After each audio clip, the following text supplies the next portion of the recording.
കൂട്ടുകാരെ, ബൈബിളിലെ പഴയ നിയമ പുസ്തകത്തിലെ റൂത്തിനെ കുറിച്ച് നിങ്ങൾ കേട്ടിട്ടുണ്ടോ?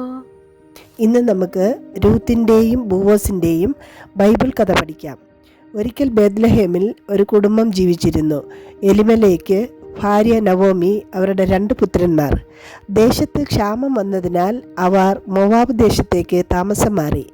അവിടെ എലിമലേക്ക് മരിച്ചു. പുത്രന്മാർ മൊവാബ്യ സ്ത്രീകളായ ഒറപ്പായെയും രൂത്തിനെയും വിവാഹം ചെയ്തു. കുറച്ചു വർഷങ്ങൾ ശേഷം ഇരുവരും മരിച്ചു. നവോമി ദുഃഖിതയായി. അവൾ തൻ്റെ ജന്മദേശമായ ബേത്ലഹേമിലേക്ക് മടങ്ങാൻ തീരുമാനിച്ചു. ഒറപ്പ അവിടെ തന്നെ നിന്നു.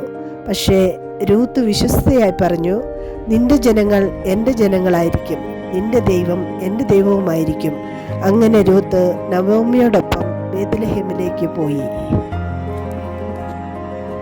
അവിടെ അവർ ദരിദ്രരായതിനാൽ രൂത്ത് വിളവെടുപ്പിനു ശേഷമുള്ള കതിരുകൾ ഒതുക്കാൻ ബൂവോസ് എന്ന ധനികനായ മനുഷ്യന്റെ വയലിൽ പോയി. ബൂവോസ് രൂത്തിന്റെ ദയയും വിശ്വസ്തതയും കേട്ടിരുന്നു. അവൻ അവളോട് സൗഹാർദ്ദപൂർവ്വം പെരുമാറി. അവൾക്ക് കൂടുതൽ ഭക്ഷണം ലഭിക്കാനും സുരക്ഷിതമായിരിക്കാനും ഉറപ്പു വരുത്തി. ബൂവോസ് നവോമിയുടെ ഭർത്താവിൻ്റെ ബന്ധുവായിരുന്നു. രൂത്ത് നവോമിയുടെ ഉപദേശപ്രകാരം ബൂവോസിനെ സമീപിച്ചു. ബൂവോസും രൂത്തും വിവാഹം ചെയ്തു. അവർക്കൊരു മകൻ ജനിച്ചു, ഓബദ്. അവൻ രാജാവായ ദാവീദിൻ്റെ അപ്പൂപ്പനായിരുന്നു.